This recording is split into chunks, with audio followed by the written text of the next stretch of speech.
Good morning everyone. मैं doctor Anju Gupta smile national Mahila PG college के BEd विभाग में असिस्टेंट प्रोफेसर के पद पर कार्यरत हूँ। आज का हमारा विषय या प्रकरण हम कहें सामाजिक संघर्ष है। सामाजिक संघर्ष की स्थितियां व कारण। अब सबसे पहले बात ये आती कि सामाजिक संघर्ष क्या है। सामाजिक संघर्ष सत्ता के लिए संघर्ष है। सामाजिक सत्ता के लिए संघर्ष कहलाता है। सामाजिक संघर्ष तब होता है जब दो व्यक्तियों या दो से ज्यादा व्यक्तियों के मध्य एक दूसरे का विरोध देखा जाता है।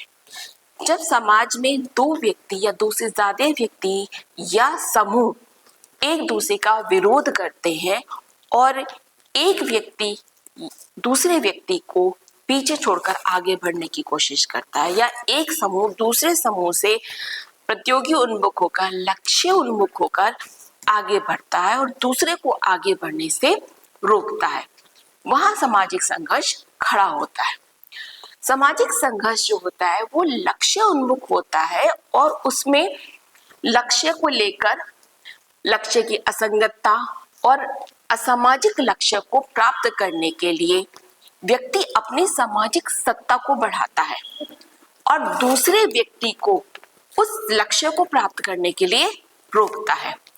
इसमें व्यक्ति जो होता है या व्यक्तियों का जो समूह होता है, बहुत बार दो समूह के जो लक्ष्य होते हैं वो अलग अलग होते हैं और हर समूह या हर व्यक्ति अपने लक्ष्य को दूसरे व्यक्ति के लक्ष्य से या दूसरे समूह के लक्ष्य से तर्क संगत ठहराता है, न्याय संगत ठहराता है और ये कहता है कि भाई मेरा लक्ष्य सही है और दूसरे व्यक्ति को उसके लक्ष्य को प्राप्त करने से रोकता है।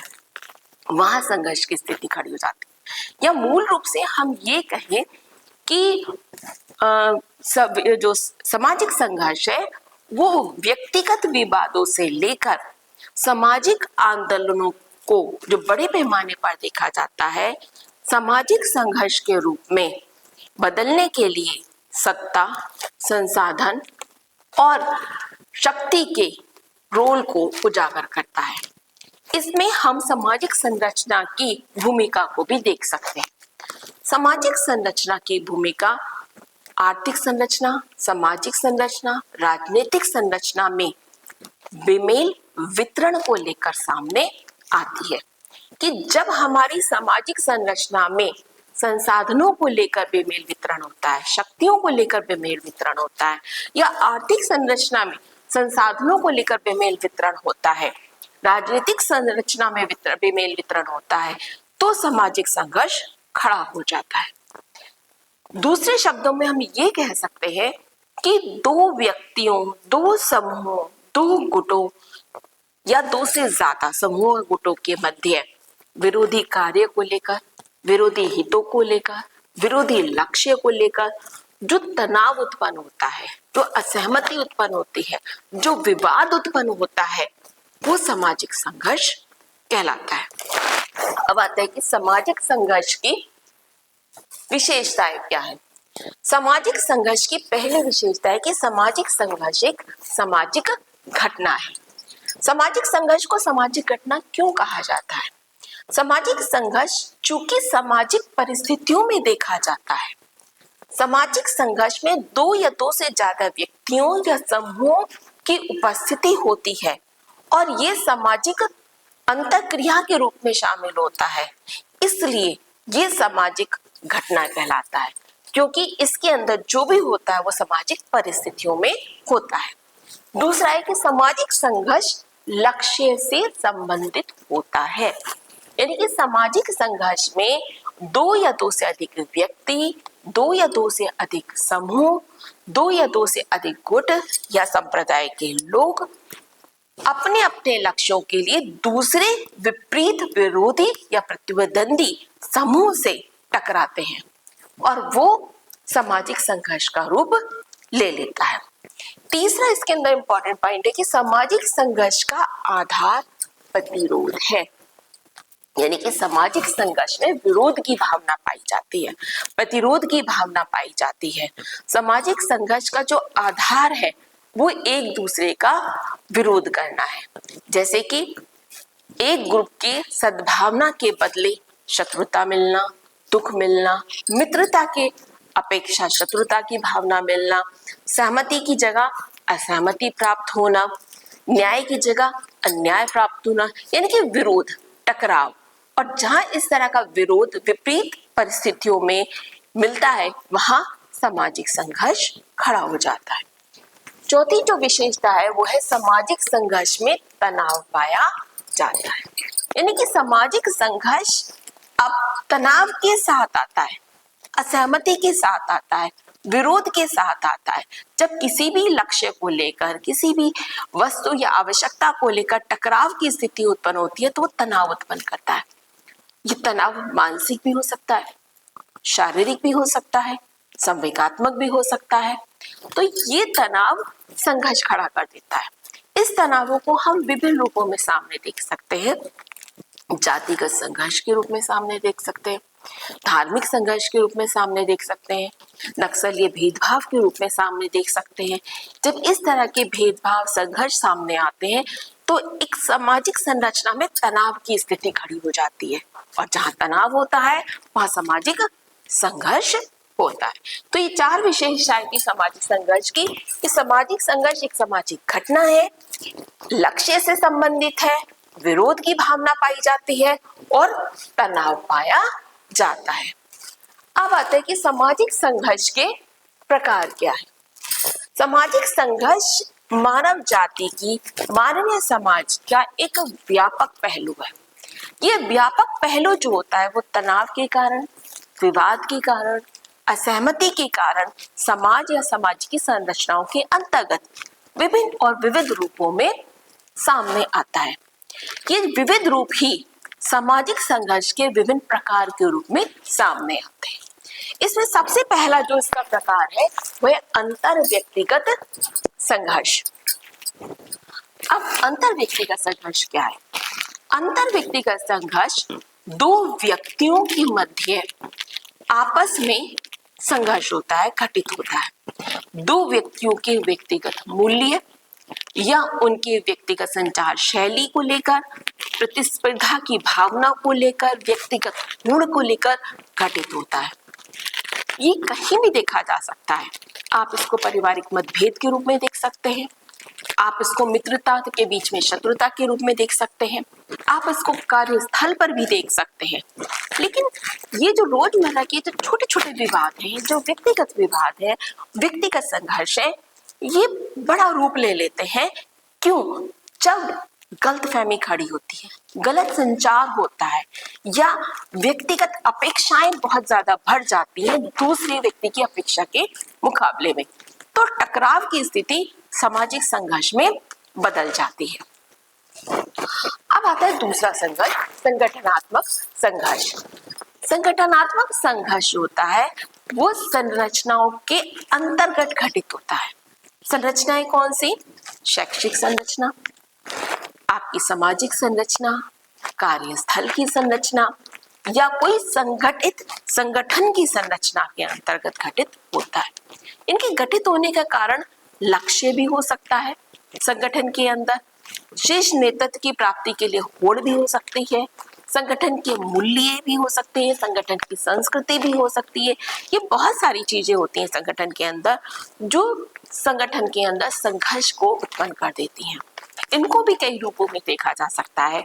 इनको कार्यस्थल पर मतभेद के रूप में देखा जा सकता है, इनको संगठन के अंदर मूल्यों के अंतर में देखा जा सकता है, संगठन के अंदर पदानुक्रम में शीर्ष नेतृत्व तक पहुंचने में प्रतिस्पर्धा की होड़ में देखा जा सकता है। इसके अंदर नई नीतियों के ऊपर असहमति या वाद विवाद के रूप में देखा जा सकता है। तो इन रूपों में ये संगठन के अंदर दिखाई देते हैं। तीसरा हुआ आपका संरचनात्मक संघर्ष। संरचनात्मक संघर्ष जो होता है वो सामाजिक ताने बाने में दिखाई देता है। संरचनात्मक संघर्ष सामाजिक ताने बाने में, सामाजिक संरचनाओं में अंतर, व्यवस्थाओं में अंतर और शक्ति के असंतुलन में दिखाई देता है, गहराई से दिखाई देता है। इसे हम कह सकते हैं कि किसी भी सामाजिक ताने बाने में जो अवसर उपलब्ध होते हैं, जो संसाधन उपलब्ध होते हैं, जो शक्ति उपलब्ध होती है, वहां तक पहुंचने में उसे हासिल करने में जो दो विभिन्न समूह या दो से ज्यादा समूह, दो व्यक्ति या दो से ज्यादा व्यक्तियों की पहुंच में अंतर होता है, उसे प्राप्त करने में अंतर होता है, वो संघर्ष की स्थिति उत्पन्न कर देता है। क्योंकि एक व्यक्ति और एक समूह दूसरे व्यक्ति और दूसरे समूह से पहले उस चीज को प्राप्त करना चाहता है, पहले उसको अपने पर अपना स्वामित्व स्थापित करना चाहता है, तो दोनों की पहुंच में जो अंतर होता है वो संघर्ष की स्थिति उत्पन्न कर देता है। इस तरह की स्थितियां जो होती हैं वो आर्थिक असमानताओं के रूप में सामने आती हैं, लैंगिक असमानताओं के रूप में सामने आती हैं, नक्सलीय असमानताओं के रूप में सामने आती हैं, जातिगत असमानताओं के रूप में सामने आती हैं। तो ये तीन मैंने अंतर बताए। पहला मैंने बताया अंतर व्यक्तिगत, तो दो व्यक्तियों के या दो से ज्यादा व्यक्तियों के अंतर्गत घटित होता है। व्यक्तिगत मूल्यों और व्यक्तिगत संचार शैली को लेकर, गलतफहमियों को लेकर संगठनात्मक संघर्ष में संरचना के अंतर घटित जो उसके शक्ति वितरण है, सत्ता वितरण है, बेमेल वितरण है, उसके अंतर्गत लक्ष्य को लेकर संरचनात्मक संघर्ष जिसमें कि लैंगिक विभेद देखा जा सकता है, जातीय और नस्लीय विभेद देखा जा सकता है। इसके अलावा दो अन्य रूपों में भी सामाजिक संघर्ष को देखा जाता है, वास्तविक संघर्ष और मूल संघर्ष। जो वास्तविक संघर्ष है वो वर्तमान सामाजिक परिस्थितियों में जो टकराव, हितों में टकराव, लक्ष्यों में टकराव घटित होता है वो वास्तविक संघर्ष की श्रेणी में चला जाता है। मूल संघर्ष, जो संघर्ष पहले से ही चला आ रहा है समाज में, जो संघर्ष जो समाज की संस्कृति, प्रक्रियाओं में, मूल्यों में पहले से ही चला आ रहा है, उसे हम मूल संघर्ष की श्रेणी में डालते हैं। तो ये थे सामाजिक संघर्ष के प्रकार। अब आता है सामाजिक संघर्ष की स्थितियां और कारण कि सामाजिक संघर्ष किन कारणों की वजह से और किन परिस्थितियों में घटित होता है, क्या कारण और परिस्थितियां हैं जो इसके लिए जिम्मेदार है। मुख्यतः हम देखते हैं कि सामाजिक मूल्यों में बदलाव, संवेगात्मक मूल्यों में बदलाव, आर्थिक मूल्यों में बदलाव, व्यक्तिगत मूल्यों में बदलाव, और इन बदलाव की जो दर होती है, जो बहुत तेज गति से बदलती है, वो सामाजिक स्थितियों में टकराव की स्थिति उत्पन्न कर देती है। तो सामाजिक संघर्ष के कारणों को हम विभिन्न रूपों में देखेंगे। सबसे पहले सामाजिक संघर्ष के कारण को हम लैंगिक असमानता के कारण जो खड़े होते हैं उनके रूप में देखते हैं, जिसमें पहला पॉइंट है पारिवारिक वातावरण। पारिवारिक वातावरण यानी कि परिवार में जब आवश्यकताओं की पूर्ति के लिए पारिवारिक सदस्यों के मध्य भेदभाव होता है, पारिवारिक सदस्यों के मध्य टकराव होता है, तो वो स्थिति जो होती है वो संघर्ष की स्थिति में बदल जाती है। पारिवारिक वातावरण के अंदर जब आर्थिक संसाधनों की कमी होती है और परिवार का जो वो सदस्य जो बड़े सदस्य के ऊपर आश्रित है, स्नेह की कमी महसूस करता है, संरक्षण की कमी महसूस करता है, उसकी मूलभूत सुविधाएं पूरी नहीं हो पाती हैं, उसकी शिक्षा का अधिकार, उसके भोजन या नॉर्मल मूल जो आवश्यकताएं हैं वो पूरी नहीं हो पाती है। क्यों? क्योंकि अन्य व्यक्ति की, परिवार के अन्य सदस्य की किसी अन्य आवश्यकता की पूर्ति की जा रही है, तो उस व्यक्ति या उस सदस्य की जिसकी आवश्यकता पूरी नहीं हुई है, वो वंचित हो गया है, उसमें एक मानसिक क्षोभ की स्थिति उत्पन्न हो जाती है। और ये मानसिक क्षोभ की जो स्थिति है वो सामाजिक संघर्ष में बदल जाती है। दूसरा हमारा पॉइंट है बालक और बालिकाओं में भेदभाव किया जाना। अक्सर पारिवारिक वातावरण में ये देखा जाता है कि एक बच्चे को दूसरे बच्चे के कंपैरिजन में ज्यादा प्यार दिया जाता है, एक बच्चा ज्यादा लाडला होता है और जो दूसरा बच्चा है उसको थोड़ा कम प्यार या प्यार नहीं मिलता है। तो वो बच्चा जिसे प्यार नहीं प्राप्त हो रहा है उसमें मानसिक असंतुष्टता घर कर लेती है। बहुत सारे ऐसे अशिक्षित परिवार भी देखे गए हैं जिसमें कि बालक को बालिकाओं की अपेक्षा ज्यादा प्यार किया जाता है। घर की हर संसाधन पर, हर वस्तु पर, आर्थिक हो या सामाजिक मूल्य हो, उन सब पर लड़कों का अधिकार पहले हो जाता, लड़कियों का अधिकार नहीं माना जाता। वहां पर लैंगिक के भेदभाव के आधार पर जो बालिकाएं हैं, जो लड़कियां हैं, वो इतनी मानसिक रूप से असंतुष्ट हो जाती है कि एक समय आता है कि एक मानसिक असंतुष्टता एक विस्फोट के रूप में सामने आती है और ये सामाजिक संघर्ष का रूप ले लेती है। तीसरा पॉइंट है इसके अंदर, बालिकाओं की शिक्षा की उपेक्षा। अब कुछ परिवारों का ये मानना होता है कि जो लड़कियां हैं वो पराया धन होती है, उनको पढ़ने लिखने की आवश्यकता नहीं होती है, या उन्हें पढ़ा लिखा कर क्या करेंगे, वो दूसरे घर चली जाएंगी, दूसरे घर का काम काज संभालेंगी, दूसरे घर की स्थिति को संभालेंगी, तो उन्हें पढ़ाई लिखाई की आवश्यकता नहीं है। भाई कुछ परिवार ऐसे होते हैं जो पढ़ाना लिखाना तो चाहते हैं लड़कियों को, लेकिन उनमें आर्थिक संसाधन की कमी है। अब उनके पास विकल्प होता है कि वो लड़के को पढ़ाएं या लड़कियों को पढ़ाएं। ऐसे में वो लड़के को विकल्प को चुनते हैं, वो बालक के विकल्प को चुनते हैं, बालिका के विकल्प को नहीं चुनते हैं, क्योंकि उनका भी यही मानना होता है कि बालक आगे चल के घर परिवार की जिम्मेदारी संभालेगा, लड़की दूसरे के घर की जाके जिम्मेदारी संभालेगी। कुछ परिवार ऐसे भी होते हैं जो दोनों को पढ़ाना चाहते हैं, लेकिन उनके अभिभावकों को दोनों को घर से बाहर जाना है काम करने के लिए, ताकि घर की स्थिति सही हो सके। तो ऐसे में भी वो बालिका को शिक्षा प्राप्त करने से रोक देते हैं। क्यों? ताकि वो पीछे रहकर घर में घर का काम काज संभाल सके, घर की कार्य प्रणाली को संभाल सके।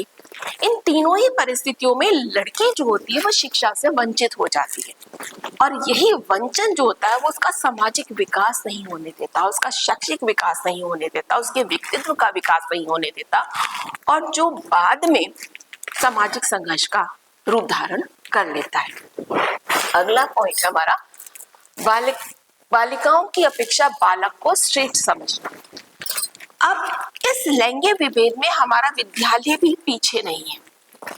अधिकतर कुछ विद्यालयों में, सभी विद्यालय नहीं कहूंगी, कुछ विद्यालयों में ऐसा होता है जहां बालक को बालिकाओं से श्रेष्ठ माना जाता है, बुद्धि के स्तर पर या अन्य स्तर पर। जो अध्यापक गण होते हैं वो ये सोचते हैं कि बालकों में बुद्धि ज्यादा होती है और बालिकाओं में बुद्धि कम होती है, इसलिए इस बात को आधार बनाकर वो ये कहते हैं कि विज्ञान और गणित जैसे विषय जो है वो पुरुषोचित है, यानी कि सिर्फ बालकों के लिए पढ़ने के लिए है, बालिकाओं को पढ़ने के लिए वो विषय नहीं है। वो उनको कहते हैं कि आप संगीत लीजिए, आप गृह विज्ञान लीजिए, आप इस तरह के विषय लीजिए, ये आपके लिए है। ये जो होती है ये विरोध की स्थिति उत्पन्न कर देती है। यहाँ तक कि वो कक्षा में छात्राओं को, बालिकाओं को कक्षागत अंतःक्रिया से भी दूर रखते हैं। वो बालिकाओं को से प्रश्न ही नहीं पूछते हैं, क्योंकि उन्हें यह लगता है कि वो प्रश्न का जवाब दे ही नहीं पाएंगी। वो बालकों से ही प्रश्न पूछते हैं, समस्यात्मक प्रश्न। तो ऐसी स्थिति में बालिकाओं का निरादर भी होता है और उनकी उपेक्षा भी होती है।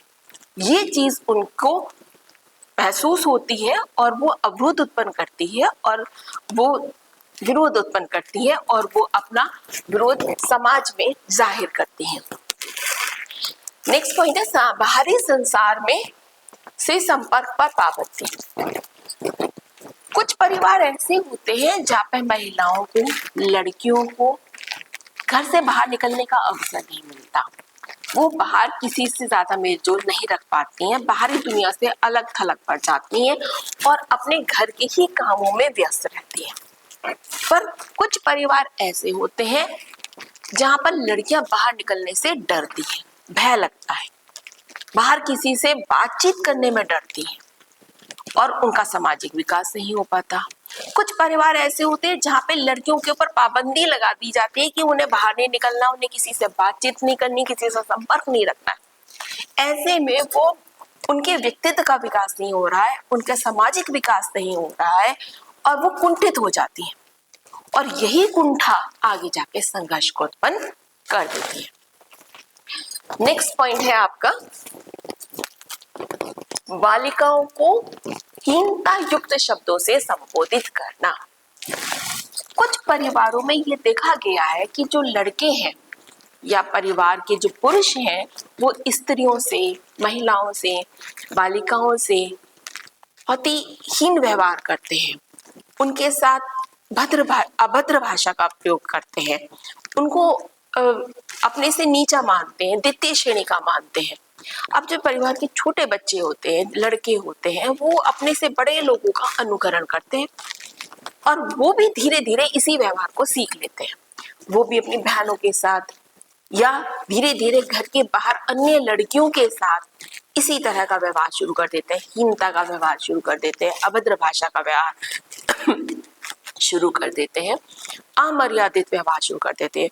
और जब उनकी इस व्यवहार पर कोई रोक टोक नहीं लगती घर परिवार के लोगों के द्वारा, तो उनका मनोबल बढ़ जाता है और वो इस चीज को और बड़े स्तर पर करने लगते हैं कि एक समय ये आता है कि समाज की अन्य लड़कियां, समाज की अन्य स्त्रियां अपनी अपेक्षाओं को, अपने लक्ष्यों को हासिल नहीं कर पाती है, क्योंकि उसमें ये लड़के बाधा उत्पन्न करते हैं और वहां फिर टकराव की स्थिति उत्पन्न होती है और सामाजिक संघर्ष खड़ा हो जाता है।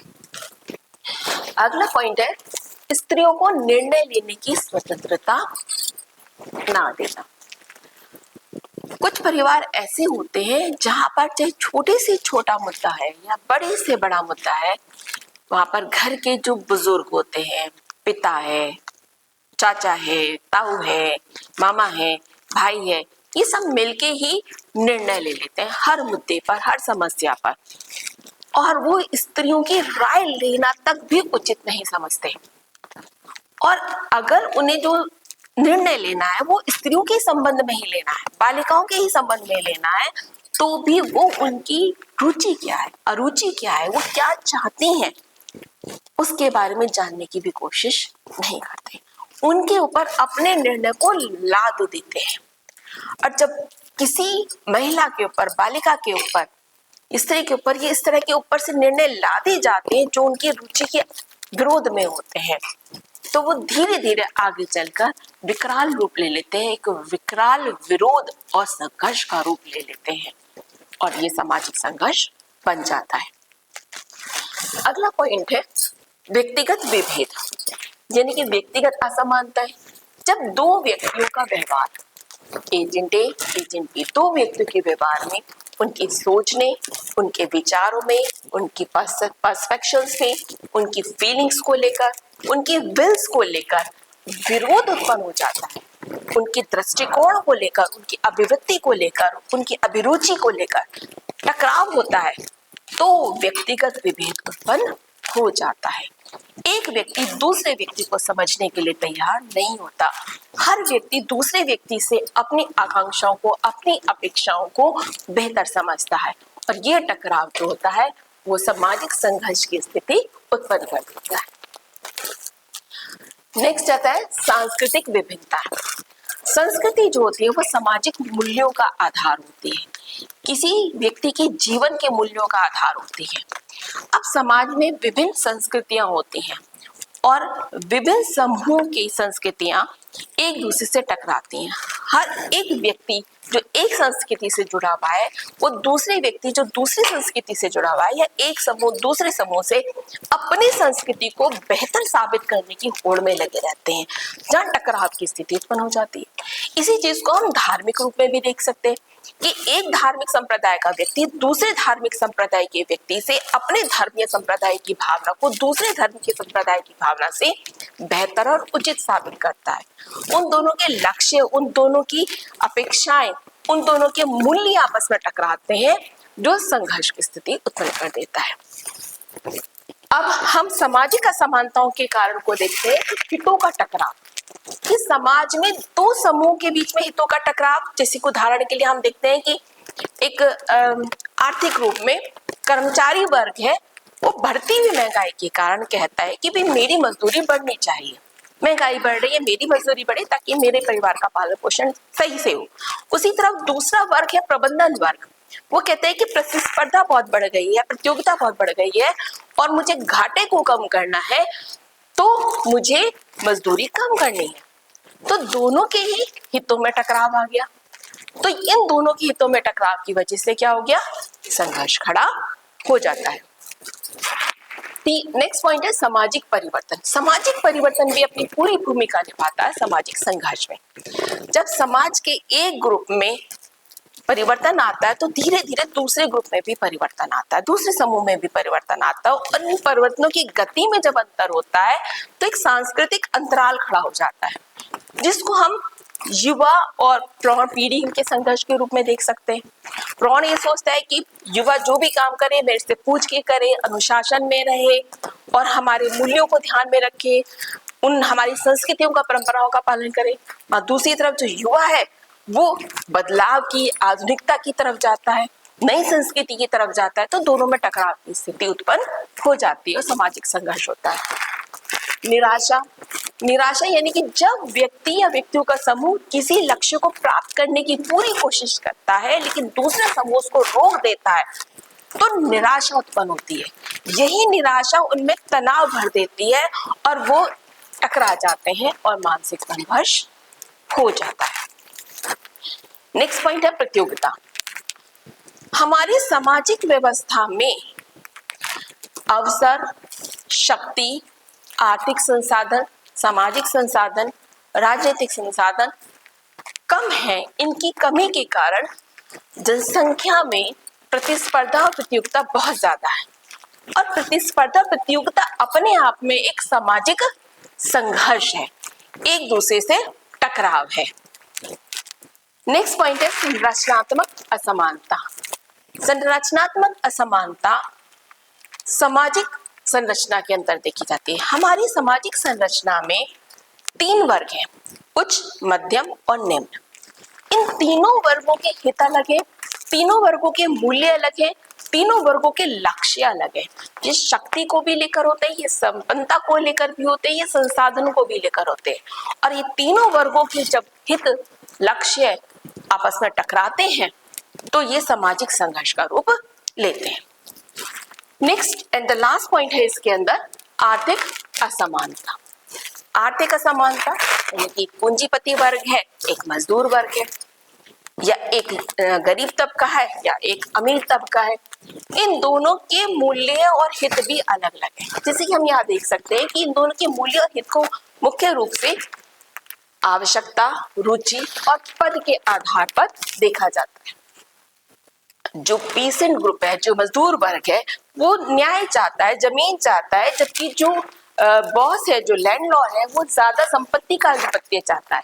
जो मजदूर वर्ग है वो मानव अधिकार चाहता है, वो इक्वल अधिकार चाहता है, वो अपने वॉल्यूशन, अपने अधिकारों का वॉल्यूशन नहीं चाहता है। जो लैंडलॉर्ड है, जो बॉस है, वो राजनीतिक सत्ता के साथ मिलकर, म्युनिसिपल कॉर्पोरेशन के साथ मिलकर उनकी जमीनों को हड़पने की कोशिश करता है, उनको दबाने की कोशिश करता है, उनका शोषण करने की कोशिश करता है, तो हितों में टकराव उत्पन्न हो जाता है। तो इस तरह से हमने क्या देखा? हमने देखा कि बहुत सारे लैंगिक कारण हैं, बहुत सारे सामाजिक कारण हैं जो टकराव या सामाजिक संघर्ष को खड़ा करते हैं विभिन्न परिस्थितियों। धन्यवाद। अब इससे आगे का अगला प्रकरण हम अगले लेक्चर में पढ़ेंगे या उस पर चर्चा करेंगे।